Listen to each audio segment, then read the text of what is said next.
Bonjour tout le monde, je m'appelle Anna Krusinski, je suis professeure à l'École des affaires publiques et communautaires à l'Université Concordia. Aujourd'hui, je vais vous parler effectivement du bâtiment 7. Donc, le bâtiment 7 est un édifice de 9200 mètres carrés qui est situé sur les terrains du Canadian National à Pointe-Saint-Charles, à Tiohtià:ke, Montréal. Après 9 ans de lutte, le bâtiment a été cédé en 2012 par un propriétaire capitaliste à l'OSBL, le collectif 7 Avenue. Toujours en développement, le bâtiment 7 abrite aujourd'hui une panoplie d'initiatives économiques émancipatrices autogérées. Donc, cette présentation vise à explorer comment le bâtiment 7, en faisant vivre un ensemble de pratiques diversifiées, économiques, émancipatrices, va provoquer des brèches dans les modes de fonctionnement dominants et ce faisant va contribuer à bâtir une société post-capitaliste. Donc, le bâtiment 7 est l'un des terrains d'étude d'un plus grand projet de recherche-action participative qui a été mené par TREES, le collectif TREES, qui vise à documenter des initiatives émancipatrices en utilisant, suivant Gibson Graham, une théorisation dite faible, on dit weak theory en français, et une description approfondie. Donc, en anglais, on dit thick description de la diversité des pratiques économiques qui sont en jeu. Donc, j'ai été activement impliquée au bâtiment 7 pendant 8 des 14 dernières années, avec le double chapeau de membre et d'ethnographe anarchiste. Donc, cette présentation est le fruit de mon travail d'observation participante. Il y a un livre sur l'ethnographie anarchiste par Graeber. Je ne vais pas citer Graeber du 2018. Donc, cette présentation est le fruit de mon travail d'observation participante et aussi suivant l'approche conversationnelle en recherche de COVAC, de discussion avec une panoplie de membres qui ont été impliqués au bâtiment 7. Donc, au bâtiment 7, il y a ce qu'on appelle les occupants. Donc, ce sont des organismes autonomes qui louent et autogèrent leurs locaux, tout en s'impliquant dans la gestion et l'entretien de l'ensemble du bâtiment. Il y a une fonderie de métal, une épicerie sans but lucratif, un brew pub, un local pour faire de la couture, une arcade autogérée par des jeunes, une école d'art, un local d'archives révolutionnaires et une coopérative de travail qui fait du recyclage et du upcycling. Ensuite, il y a aussi ce qu'on appelle les ateliers collaboratifs. Ça, c'est les locaux qui appartiennent à l'OSBL. L'OSBL, propriétaire du bâtiment, mais ils sont gérés par les personnes artisanes. Donc, il y a des ateliers de mécanique auto, vélo, céramique, bois, impression numérique et photo. Ensuite, il y a les ateliers, c'est les espaces locatifs, donc, et les espaces de rencontre, un frigo communautaire. Et à l'extérieur, il y a la fermette qui rassemble des équipements collectifs qui intègrent toutes les composantes d'un système alimentaire local. Donc, une serre 3 saisons, des containers dans lesquels on a mis un espace pour faire la microbiologie alimentaire. Il y a une salle de transformation MAPAC. Il y a des jardins, une petite grange avec une ferme de grillons, des ruches, des poules, des lapins, j'en passe. Il y a aussi des coyotes. Ensuite, il y a la ruelle bleue-verte qui nous permet de gérer les eaux de pluie de manière écologique et de faire vivre aussi des espaces verts collectifs. Donc, j'utilise le cadre conceptuel sur les économies diversifiées de communautés développé par les géographes féministes J.K. Gibson Graham. L'école de pensée qu'elles ont fondée regroupe aujourd'hui plus de 300 chercheurs engagés et bon nombre de communautés partout sur la planète. Elle cherche à contribuer à l'émergence d'une économie politique centrée sur la pratique d'autodétermination économique, orientée sur la vision qu'un autre monde est possible et dévouée à des futurs économiques post-capitalistes. Donc, si on regarde le iceberg, on commence à réfléchir et à rendre visibles les pratiques économiques qui se cachent sous l'eau. On va voir émerger une économie diversifiée et non pas une économie capitaliste hégémonique. Donc, toute une panoplie de pratiques, plus que capitalistes et non capitalistes, deviennent visibles. Donc,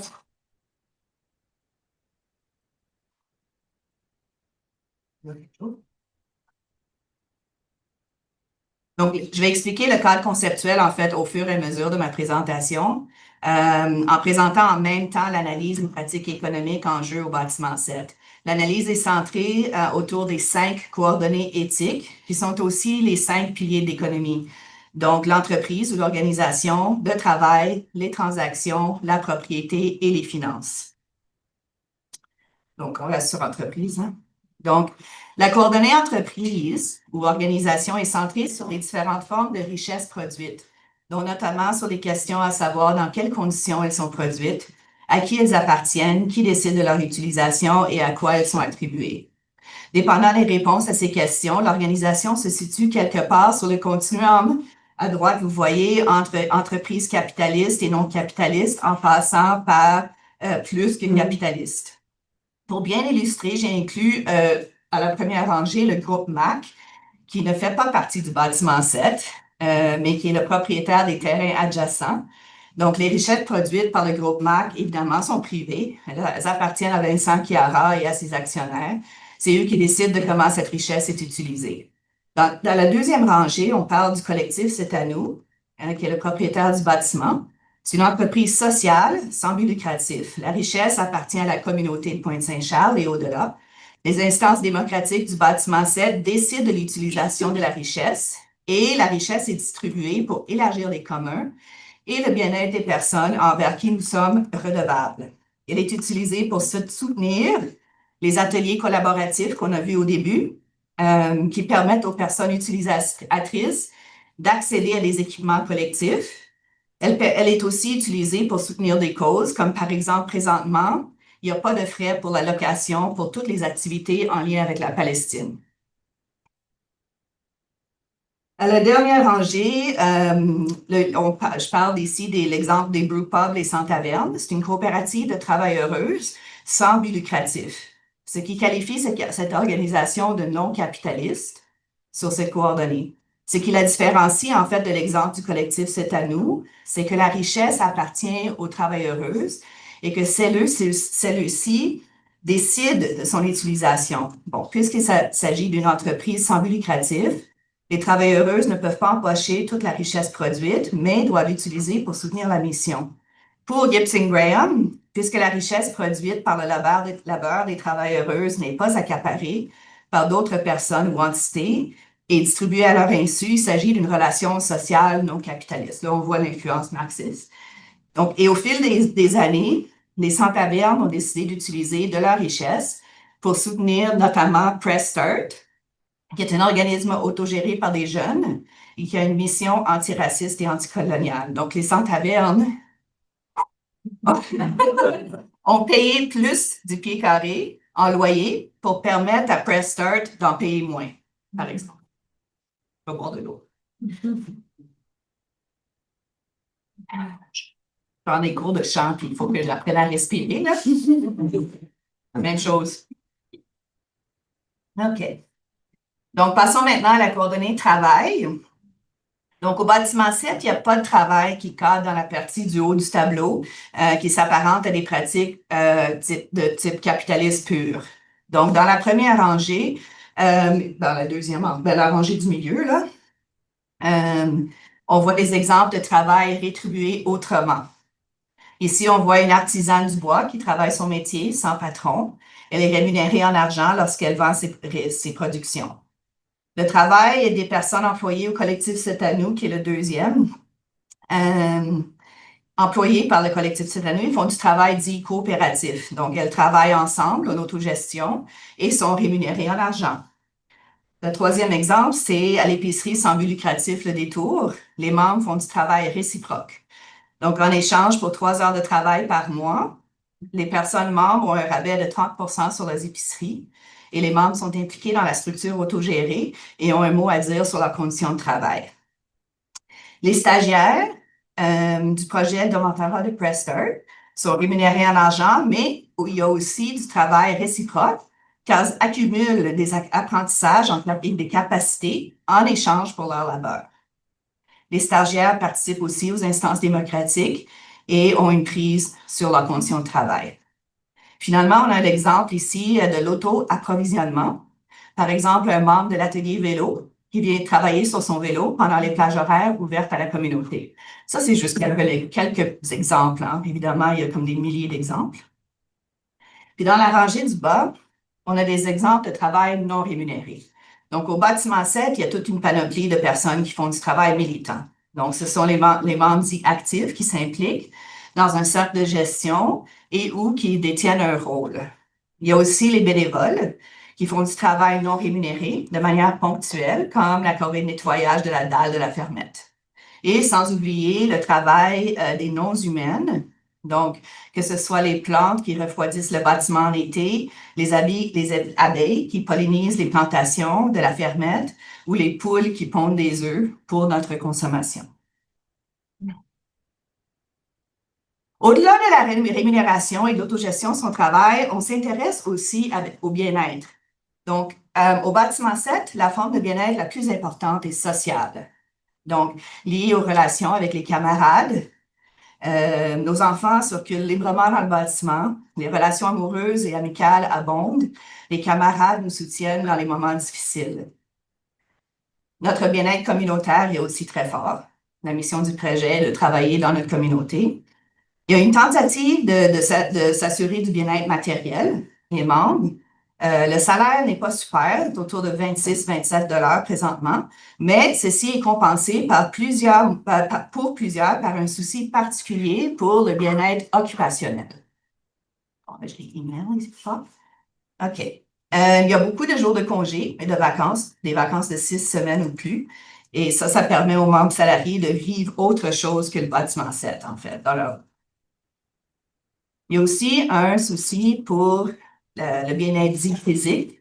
On tient des ateliers d'autogestion des émotions. On a un code de vie qui vise à faire émerger des comportements bienveillants, à prendre soin de nos conflits. Malgré tout ça, c'est ici que le bas blesse. Les burn-out sont monnaie courante. L'autogestion ne nous met pas à l'abri de l'exploitation. Il s'agit dans les faits d'une forme d'auto-exploitation. Nous sommes confrontés à la surcharge de travail et à la pression productiviste. Nous vivons des conflits à cause de nos différents idéologiques et comme dans tout milieu de travail, il y a des microagressions liées à l'ethnicité, la couleur de la peau, la présentation de genre non-binaire ou trans et la langue. L'école de pensée des économies diversifiées définit la transaction comme une action, une activité, une communication impliquant deux parties ou deux choses qui s'affectent ou s'influencent réciproquement. On s'intéresse à l'éthique, les relations, la confiance et la négociation de la valeur. Donc, au bâtiment 7, il y a un souci constant d'effectuer des transactions qui limitent la distance entre la production et la consommation et qui ne nuisent pas au bien-être de la planète et des personnes à la production. Donc, par exemple, chaque année, nous tenons un marché public autour du temps des fêtes qui rassemble des personnes artisanes du Sud-Ouest et au-delà. Au lieu que le commerce sépare les gens et les monte les uns contre les autres, comme les marchés capitalistes, le marché de Léon élimine les intermédiaires et rassemble les gens dans un réseau de soutien mutuel, où une éthique à l'attention aux autres est intégrée dans le mécanisme de fixation des prix. Ainsi, le prix ne reflète pas seulement la demande, mais aussi les conditions de travail, le développement communautaire et la protection de l'environnement. Il y a aussi des transactions sans monnaie. Donc, à la place de la monnaie, en face à face, il y a une négociation subtile entre le besoin et la satisfaction du besoin. On pense ici aux transactions basées sur la réciprocité, un processus de négociation d'équivalence par les personnes impliquées dans la rencontre, ou encore aux transactions basées sur le don. Donc, au bâtiment 7, on fait don de nourriture lors des bouffes populaires qui sont organisées mensuellement. On récupère des meubles et des matériaux à la place de les acheter avec de la monnaie, ce qui s'apparente à une forme de glanage.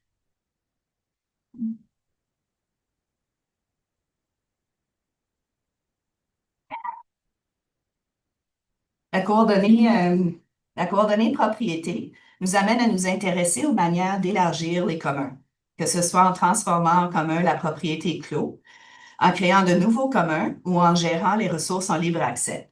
Donc, suivant la théorie des économies de communauté, toute propriété peut être mise en commun, et ce, peu importe le propriétaire selon la loi. Il y a toute une panoplie d'exemples de mise en commun au bâtiment 7, mais par souci de temps, je vais en parler d'un seul. Donc, on voit ici une partie du terrain qui longe le bâtiment 7.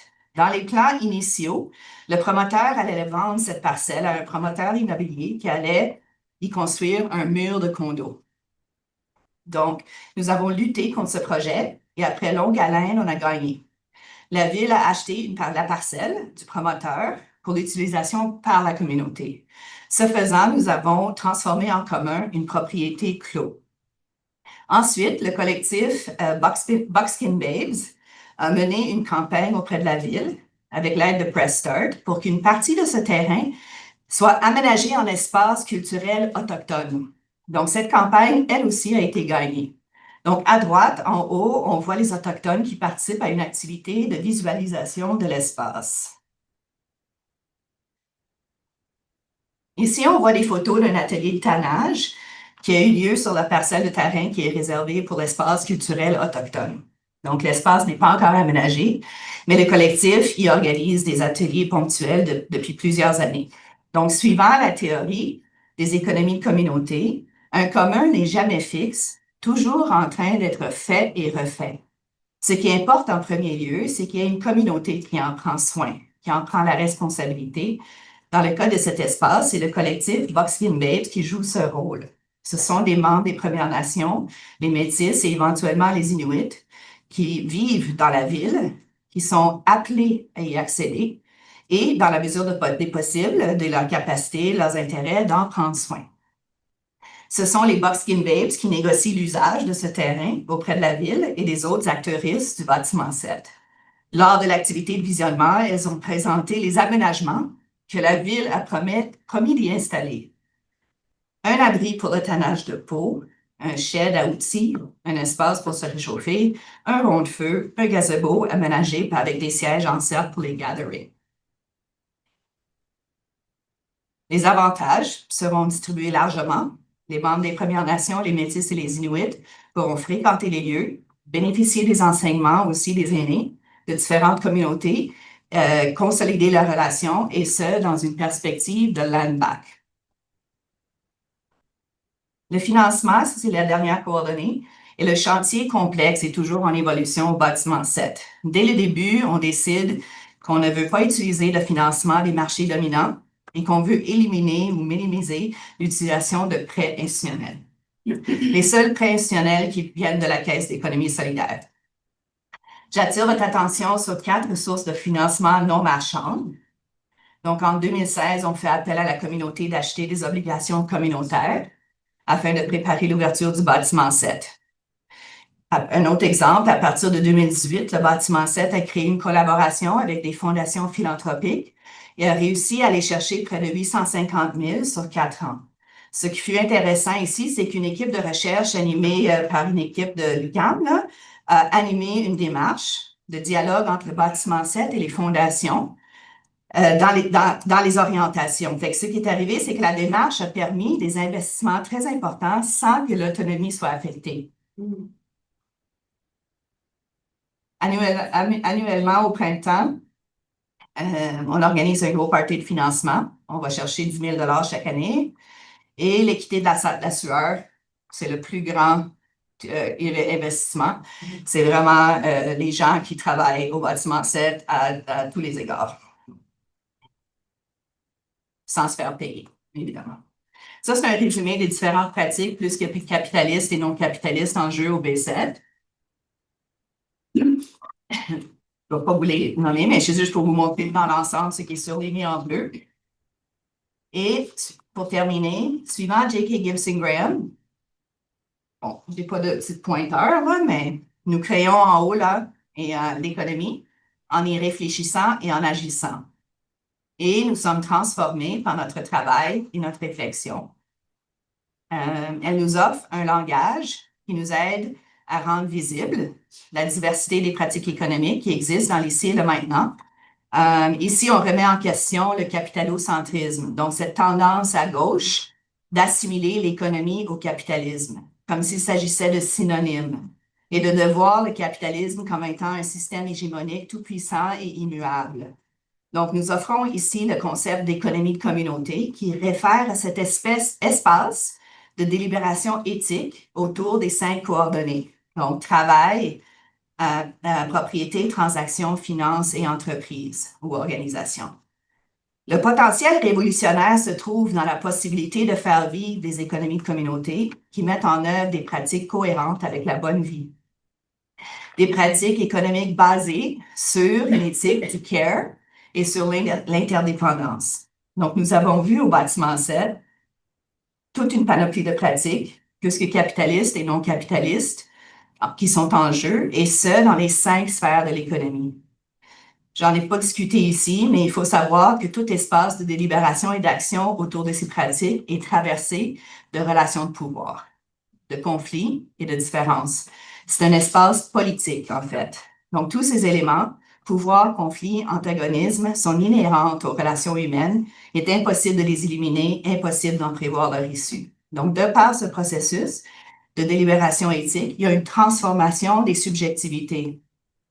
Et ce qui nous amène à s'identifier avec des cadres alternatifs de la politique, de l'économie et de la culture, ce qui nous amène à agir en conséquence et tranquillement, un brin à la fois, démanteler le capitalisme. Merci.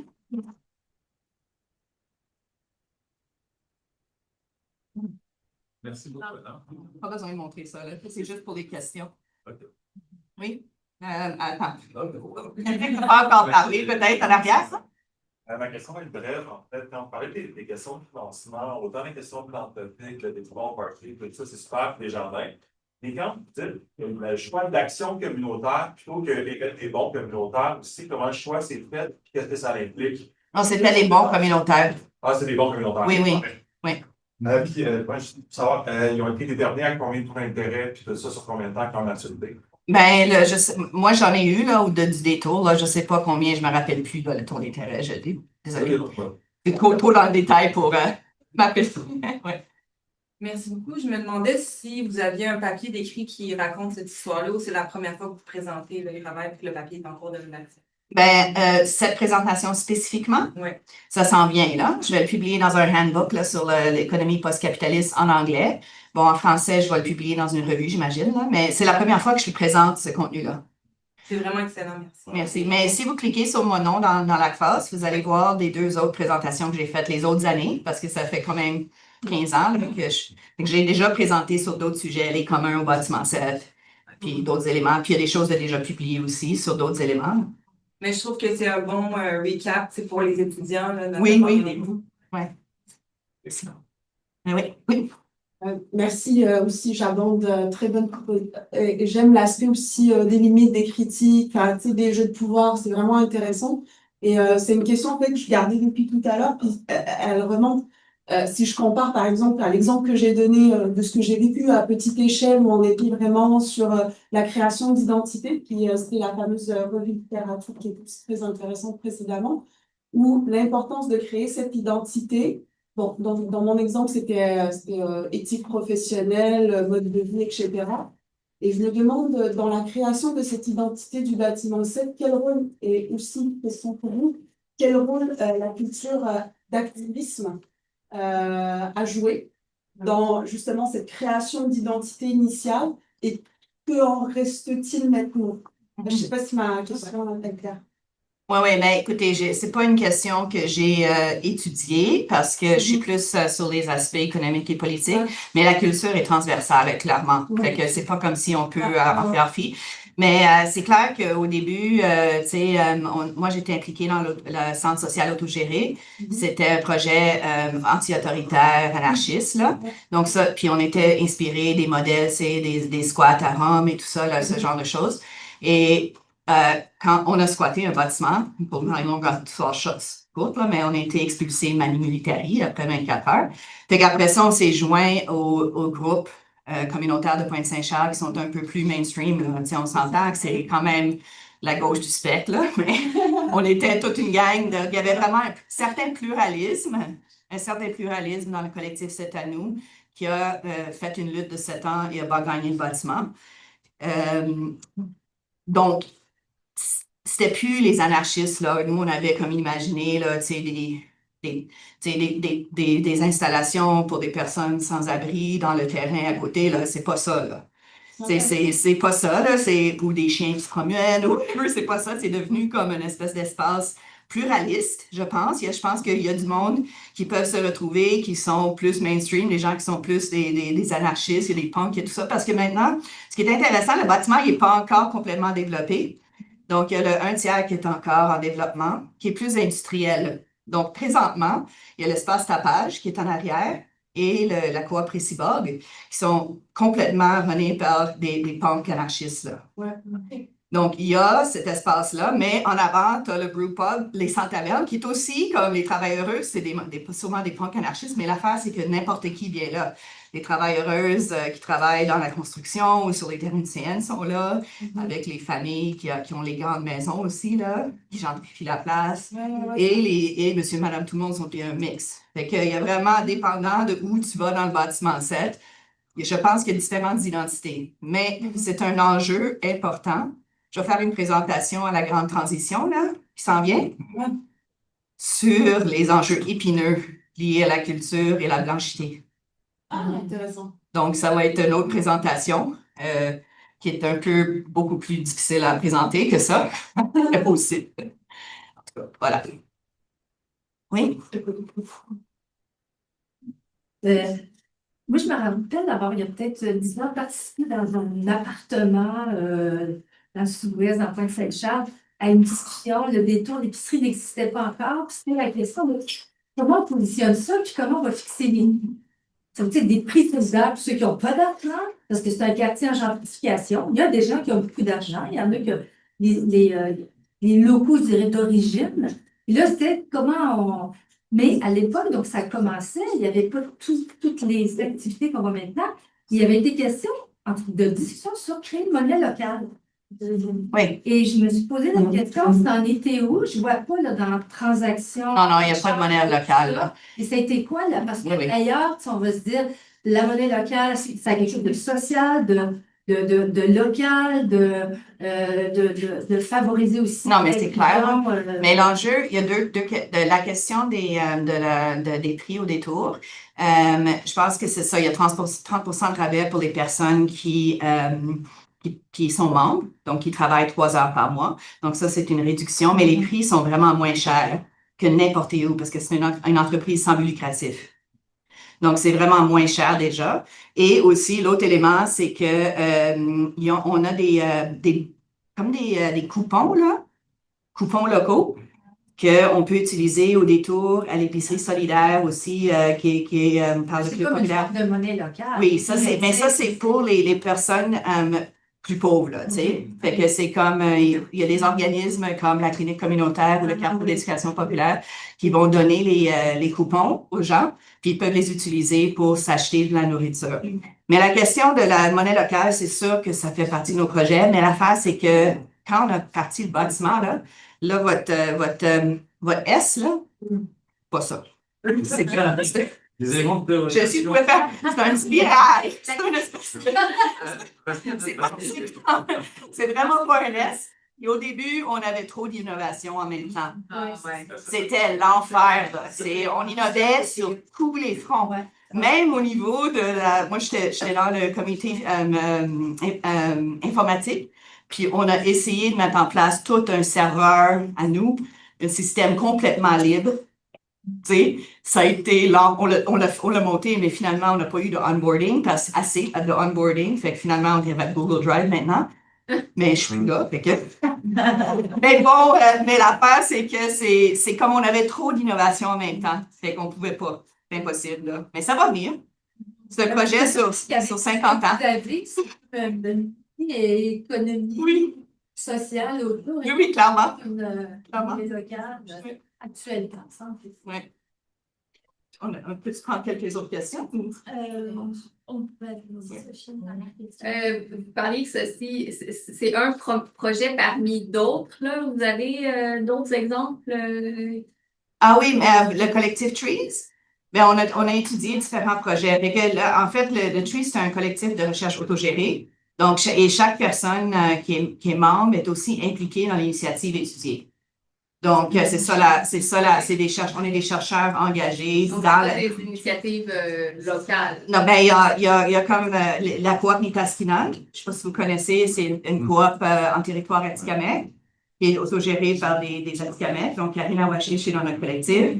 Il y a Autumn Godwin, qui est une CRI, qui étudie les pratiques sur les lignes de trappe, traditionnelles. Il y avait aussi quelqu'un qui a étudié la coopérative Kumbit, qui est une coopérative d'informatique, tu sais. Il y a Press Start, aussi une personne qui étudie Press Start. Il y a comme une dizaine de différentes initiatives comme ça qui font partie de ce projet-là de recherche. Merci. Merci. Merci.